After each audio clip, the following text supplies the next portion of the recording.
Good morning, girls. Today we'll see the same problem continuation. Bowley's coefficient of skewness. அதே பார்க்கலாமா அதுக்கப்புறமா கர்டசின்ஸ் ஒரு topic இருக்குது, அதை முடிச்சுட்டு நெக்ஸ்ட் வந்து ஒரு இன்னும் ஒன்று கெல்லிஸ் அது இருக்குமா அந்த டாபிக் அது முடிச்சிட்டோன்னா we will go for 5th unit.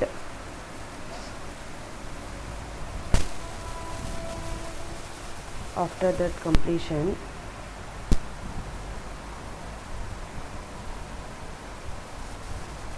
again வந்து ஃபஸ்ட்லேருந்து எல்லா ப்ராப்ளம்ஸ் கொஞ்சம் எக்ஸ்ட்ரா ப்ராப்ளம்ஸ் எல்லாம் கொடுக்குறாமா. அந்த especially for the mean, median, mode, standard deviation, அப்புறமா இந்த யூனிட் 4th யூனிட் பவுலிஸ், பியர்சன்ஸு, அப்புறமா next correlation unit 5th unit. அதில் இன்னும் நிறைய problems. After completing this syllabus நான் இன்னும் நிறைய ப்ராப்ளம்ஸ் இன்னும் கொடுக்குறேன். நீங்கள் இன்னும் 2-3 புக் ரெஃபர் பண்ணி I will give some more problems. We concentrate on that. உங்களுக்கு ஈஸியாக இருக்கும். அதுதான் நான் சொல்கிறேன். ஃபார்முலாஸ் நல்லா போட்டு பாருங்கள். ஓகே அம்மா? ஓகே, இந்த ப்ராப்ளம் பார்க்கலாமா? நீங்கள் பாருங்கள். Find out the Bowley's coefficient of skewness for the following data. இங்கே என்ன கொடுத்துருக்காங்க? அப்புறம் ஃபஸ்ட்டு மிடில் வேல்யூ கொடுத்துட்ருக்குறாங்கம்மா. மிடில் வேல்யூ கொடுத்துருக்காங்க 21, 27, 33, 39, 45, 51, 57 மிடில் வேல்யூ கொடுத்துருக்காங்க. நீங்கள் மிடில் வேல்யூ எப்பவுமே ஃபைன் பண்ணுவீங்க. எக்ஸ் மிட் வேல்யூ என்னமோ மிட் வேல்யூ எக்ஸ்ன்னு நீங்கள் ஃபைன் பண்ணுங்கள். அந்த எக்ஸ் வேல்யூ கொடுத்துட்ருக்காங்க. அப்போ நீங்கள் கிளாஸ் இன்டர்வல் ஃபைன் பண்ணணும். எப்படி ஃபைன் பண்ணுவீங்க? நீங்கள் பாருங்கள், 27க்கும் 21க்கும் எவ்வளோ டிஃப்ரென்ஸ் இருக்குது பாருங்கள்.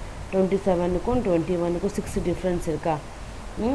அப்போது அதுக்கு நீங்கள் கன்வெர்ட் பண்ணணும். 3 அப்போது எங்கேருந்து ஸ்டார்ட் ஆகும்?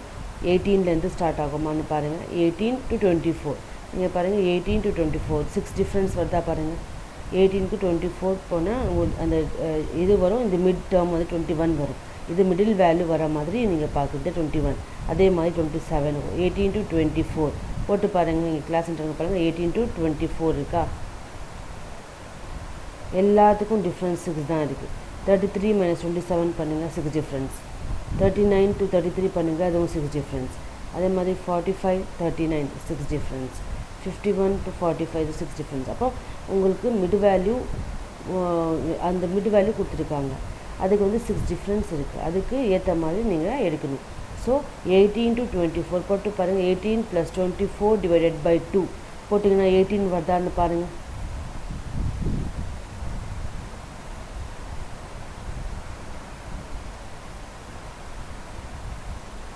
18 + 24 / 2 மிட் வேல்யூ வரும் 18. நெக்ஸ்ட்டு அதே மாதிரி 24 + 30 27 வருதா பாருங்கள். 24 + 30 / 2 போட்டிங்கன்னா 27 வரும். நெக்ஸ்ட்டு வந்து 30 + 36 / 2. மோஸ்ட்லி இந்த மாதிரி கொடுக்க மாட்டாமா உங்களுக்கு. மிட் வேல்யூ போட்டு உங்களுக்கு அந்த மாதிரி கொடுக்க மாட்டேன். இதே மாதிரி தான் இந்த கிளாஸ் இன்டர்வல் வச்சு தான் உங்களுக்கு கொடுப்பேன். ஏன்னா நீங்கள் நான் மேத்ஸ் அதனால உங்களுக்கு இதை மாதிரிலாம் கொடுக்க மாட்டேன். ஜஸ்ட் உங்களுக்கு தெரிஞ்சுக்கிங்க. ஸோ அதனால தான் சொல்கிறேன் நான். ஓகே அம்மா, அந்த 6 டிஃப்ரென்ஸ் வர மாதிரி நீங்கள் பார்க்கணும். ஓகே அம்மா, நான் அகைனும் டீச் பண்ணேன். நெக்ஸ்ட் கிளாஸில் அகைன் டீச் பண்ணேன் இந்த ப்ராப்ளமும். இப்போ கூட பாருங்கள், என்னம்மா 6 டிஃப்ரென்ஸ் இருக்குது. மிட் வேல்யூ கொடுத்துருக்கான். அங்கே பாருங்கள், ஒன்றுக்கும் கரெக்டாக வந்து 6 டிஃப்ரென்ஸ் இருக்குது. ஸோ 27 - 21 பண்ணிங்கன்னா 6. 33 - 27 பண்ணிங்கன்னா 6. 39 - 33 பண்ணிங்கன்னா 6. 45 - 39 பண்ணிங்கனாலும் 6. 51 - 45 பண்ணாலும் 6. அதுக்கு 6 கன்வீனியன்ட் ஆகுதுன்னா அப்போது 3 டேர்ம்ஸ் அந்த மாதிரி உங்களுக்கு என்ன ஆகும்? 18 to ஸ்டார்ட் ஆகும். 21 - 3 என்ன பண்ணால் 18 வருமா? 18. நெக்ஸ்ட்டு வந்து நெக்ஸ்ட்டு 3 நெக்ஸ்ட்டு 10 இது இப்போ 21 மிடில் டேர்ம்னா இதுக்கு முன்னாடி இருக்க 3 டேர்ம்ஸ், இதுக்கு பின்னாடி இருக்க 3 டேர்ம்ஸ் வருதா பாருங்கள். 18, 24. 21க்கு ஃபஸ்ட்டு டேர்ம் என்னம்மா 3 டிஃப்ரென்ஸ் 6 வரும் இல்லைம்மா. மொத்தம் இங்கே 3 இருக்கும், இங்கே 3 இருக்கும். 6 வந்துச்சுன்னா அப்போ 21க்கு -3 பண்ணிங்கன்னா 18. ஓகேம்மா. 21 + 3 பண்ணிங்கன்னா 24. ஓகேம்மா. 18 to 24. அப்போ அதுக்கு போட்டு பாருங்கள். 18 + 24 / 2 பண்ணிங்கன்னா 21. நெக்ஸ்ட்டு வந்து 24 + 30 டிவைட் பை 2 போட்டிங்கன்னா 27. கால்குலேட்டரில் போட்டு பாருங்கம்மா, இந்த கிளாஸ் இன்டர்வல்ஸ் உங்களுக்கு வரும். நெக்ஸ்ட்டு வந்து ஃப்ரீக்வன்சி உங்களுக்கு கொடுத்துருக்க ஃப்ரீக்வன்சி ஆஸ் யூஷுவல் நீங்கள் எடுத்துருக்கீங்க. 18, 22, 40, 50, 38, 12, 4. நெக்ஸ்ட்டு குமுலேட்டிவ் ஃப்ரீக்வன்சி எப்படி ஃபைண்ட் பண்ணுவீங்க? 18 அப்படியே வச்சுக்கோங்க. 18 + 22 is 40. 40 + 40 is 80. 80 + 50 is 130. 130 + 38 is 168. 168 + 12 is 180. And 180 + 4 is 184. இது வரைக்கும் நீங்கள் பார்த்துருங்க. ஓகேம்மா, இது வரைக்கும் உங்களுக்கு நோட் அவுட். மோஸ்ட்லி இந்த மாதிரி மிட் வேல்யூ கேட்டெல்லாம் கொடுக்க மாட்டாமா, இதே மாதிரி தான் கொடுப்பான். ஜஸ்ட் உங்கள் ரெஃபரன்ஸ் கொஞ்சம் பேருக்கும் மேபி உங்களுக்கு கொஸ்டினில் கேட்டாங்கன்னா உங்களுக்கு புரியுது தான் கொடுத்துருக்கேன். ஓகேம்மா, இப்போ வந்து நீங்கள் ஃபஸ்ட்டு ஃபார்முலா பாருங்கள். இதுக்கு என்ன ஃபார்முலா? பவுலிஸ் கோஎஃபிஷியன்ட் ஆஃப் ஸ்கியூனஸ்க்கு ஃபார்முலா என்ன இருக்குது பாருங்கள்.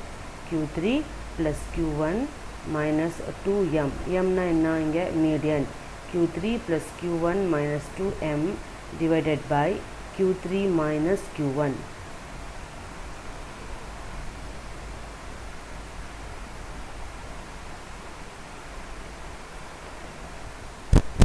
ஓகேம்மா, 2 median Q3 + Q1 - 2m divided by Q3 - Q1.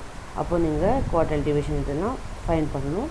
நார்மலாக எப்போவுமே நீங்கள் எப்படி பண்ணுங்க அந்த மாதிரி பண்ணுங்க பாருங்கள். இப்போது வந்து மீடியன் ஃபைன் பண்ணுறீங்க ஃபஸ்ட்டு. ஏன்னா 2m இதுக்கு இல்லாமல் ஃபார்முலாவில் m. அப்போ median value l + n/2 - m/f × c. First n/2 fine பண்ணுங்கள். n என்னம்மா இருக்குங்க? 184. 184 டிவைடட் பை 2 பண்ணிங்கன்னா என்ன வருது பாருங்கள். 184 டிவைடட் பை 2. 184 டிவைடட் பை 2 போட்டிங்கன்னா 92 வருமா? ஸோ 92 இங்கே இதில் லை ஆகுதுன்னு பாருங்கள்.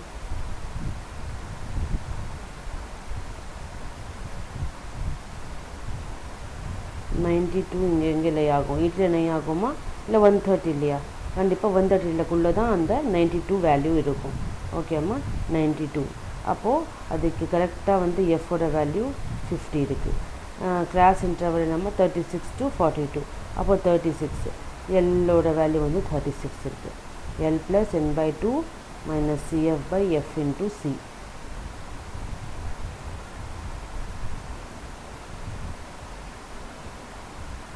சிஎஃப்னு சொல்லலாம், இங்கே எம் கூட சொல்லலாம். ஸோ அதுக்கு முன்னாடி இருக்க டேர்ம், மீடியன் கிளாஸ்க்கு முன்னாடி இருக்க டேர்ம் என்னம்மா இருக்குது? 80 இருக்கா? ஸோ 80ன்னு நீங்கள் சப்ஸ்டியூட் பண்ணுங்கள். நீங்கள் பாருங்கள், நீங்கள் எங்கே மீடியன் கிளாஸ் என்ன எடுக்கிறீங்க? இங்கே 130க்குள்ளே தான் அந்த 92 வேல்யூ இருக்கும். ஓகே அம்மா, அப்போது 92 அதுக்கு முன்னாடி இருக்க டேர்ம் தான் எம்மோட வேல்யூ. நம்ம ப்ரொசீடிங் நம்பர் இஸ் 80ன்னு நீங்கள் போட்டுங்க. 80 டிவைடட் பை என்ன டிஃப்ரென்ஸ் சொன்னேன் நான் முன்னாடி சொன்னேன் உங்களுக்கு 6 டிஃப்ரென்ஸ் இருக்குது. அப்போ சியோட வேல்யூ 6. எஃப் வந்து இந்த கரெக்டாக மீடியன் கிளாஸ்க்கு நேராக இருக்கிறது வந்து 50. இதை வந்து சப்ஸ்டியூட் பண்ணுறீங்க. இது ஃபஸ்ட்டு இதுக்கு ரெண்டுமே சப்ட்ராக்ட் பண்ணுறீங்க. இது அந்த வர நம்பர் வந்து பாருங்கள் 92 - 80 = 12. ஓகேம்மா, 12 டிவைடட் பை 50 வந்து 0.24 வருதுமா. 0.24 இன்ட்டு 6 போட்டிங்கன்னா 1.44ன்னு வருதுமா. ப்ளஸ் 36 ஆட் பண்ணிங்கன்னா 37.44ன்னு வருதுமா. கரெக்டாக வருது. ஸோ நீங்கள் வந்து மீடியன் கிளாஸ் ஃபைண்ட் பண்ணுறீங்க. அதே மாதிரி Q1 வேல்யூ ஃபைண்ட் பண்ணணும். எப்படி ஃபைண்ட் பண்ணுவீங்க? l + n/2 - m1 divide by f × c. அதான் நான் சொன்னேன் 1 3 அதுக்கு டிஃப்ரென்ஸ் தெரியக்காக தான் உங்களுக்கு இங்கே 1 சொல்லியிருக்காங்க. நெக்ஸ்ட்டு Q3 ஃபைண்ட் பண்ணணும். 3ன்னு சொல்லுங்கள். ஃபஸ்ட்டு n/2 n/2 என்னம்மா? 92.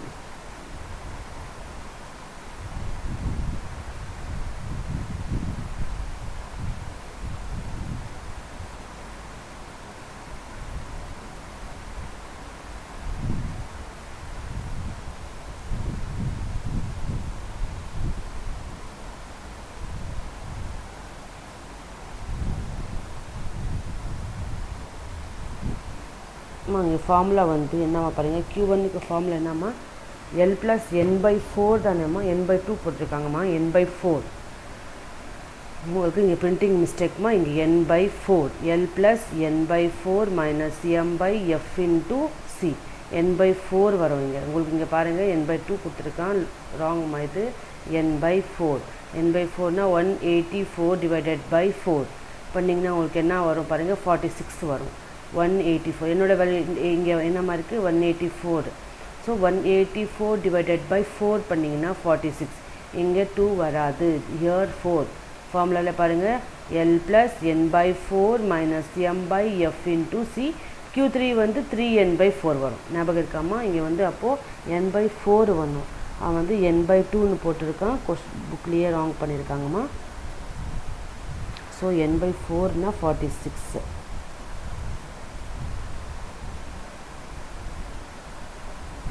ஓகேம்மா, 46 வந்து இங்கே எங்கே லை ஆகுதுன்னு 80ல் லை ஆகும், 80ல் லை ஆகும்.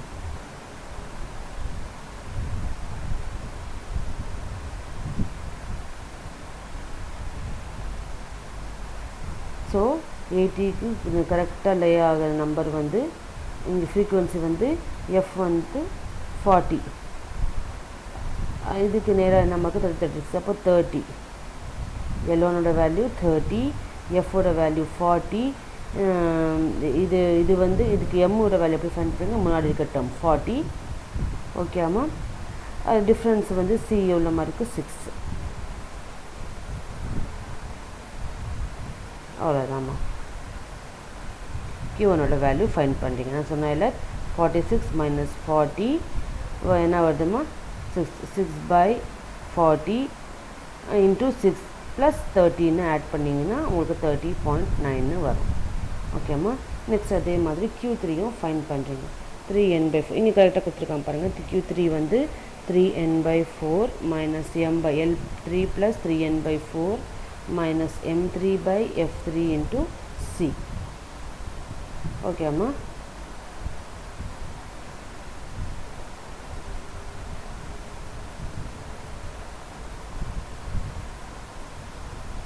நெக்ஸ்ட் அதே மாதிரி Q3ஓட வேல்யூஸ் எப்படி, Q3 எப்படி ஃபைண்ட் பண்ணுங்க, L3 3n/4. அப்போது 3 × 46ன்னு வருமா, 3 × 46 வந்து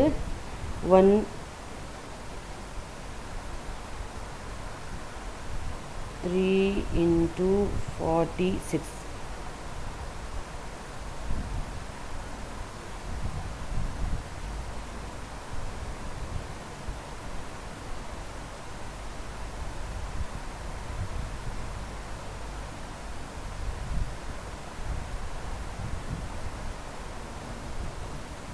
என்னமா, 184 / 4, 46.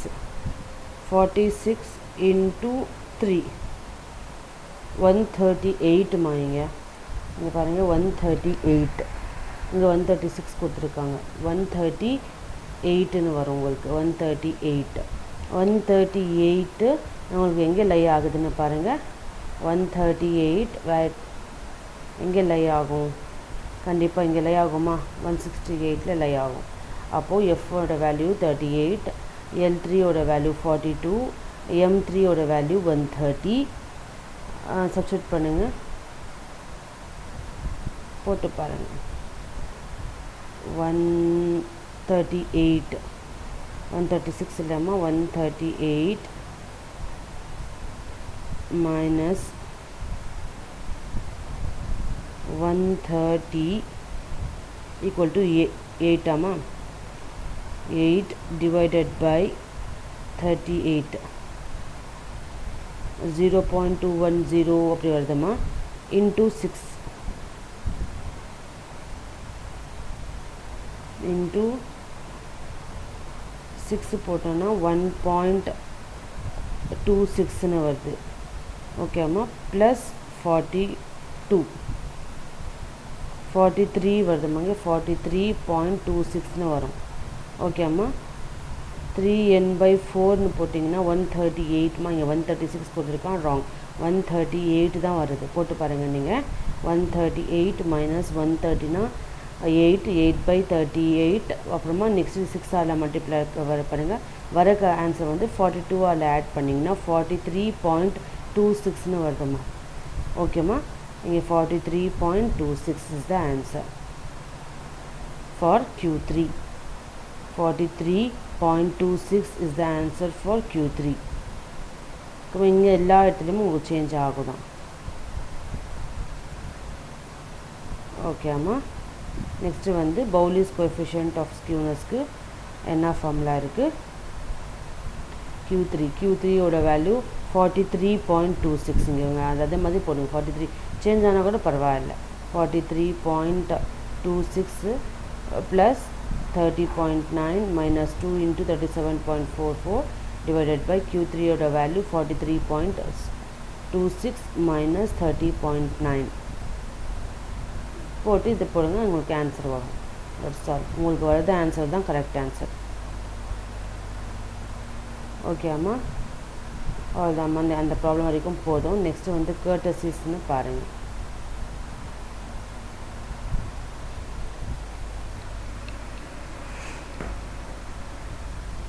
The measures of location, dispersion and skewness alone cannot give a complete idea of a distribution, as can be seen from the following figures. Curtisisku important தாம்மா. என்ன சொல்கிறாங்கன்னா, measure of location, dispersion, skewness எல்லாம் பார்த்தோம்லாமா. அது வந்து it's not a complete idea of a distribution. All the three distributions are symmetrical about the mean, but their frequency curves have different flatness or peakness. Kurtosis is a measure of, இங்கிருந்தே பாருங்கள் உங்கள் definition maybe define kurtosis. Kurtosis is a measure of flatness or peakness of a distribution. The normal curve or bell-shaped curve is called mesokurtic. The curve which is plate-topped than the normal curve is called platykurtic.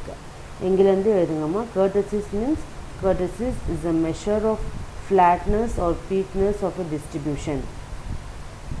Kurtosis என்னம்மா? Kurtosis is a measure of flatness or peakness of a distribution. The normal curve or bell shape, இந்த எப்படி மாதிரி bell shaped மாதிரி இருக்கா, bell shaped curve is called bell shaped curve is called mesokurtic. இங்கே பாருங்க, இங்கே இருக்க செகண்ட் mesokurtic.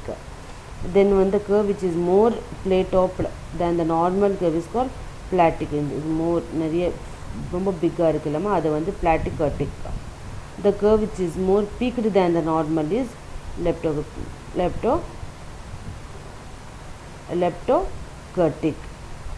இது வந்து leptokurtic. உங்களுக்கே புரியும் பாருங்கம்மா. கர்டசிஸ்னா என்னன்னா, is a measure of flatness or peakness. இல்லை peakness தான் கர்டசிஸ்னு நீங்கள் வந்து மெஷர் பண்ணுறது. The normal curve or bell shaped curve is mesokurtic.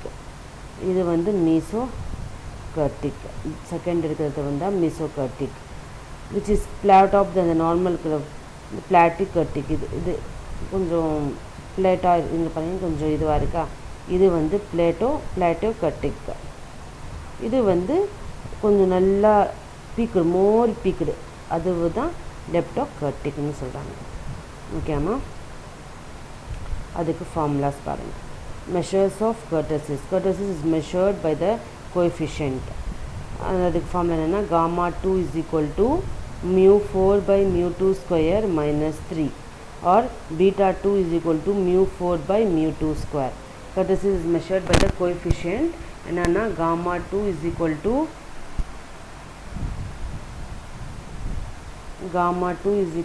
μ4/μ2 square minus 3 or β2 is equal to μ4/μ2 square. Okay அம்மா.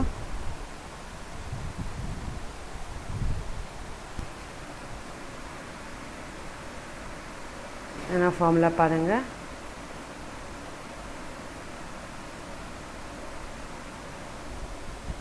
Γ2 is equal to μ4/μ2 square minus 3 or β2 வந்து μ4/μ2 square.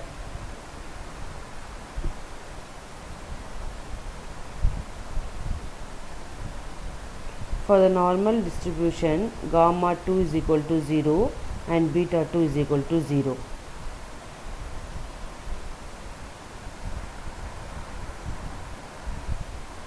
I'll continue the class within I'll continue my next class.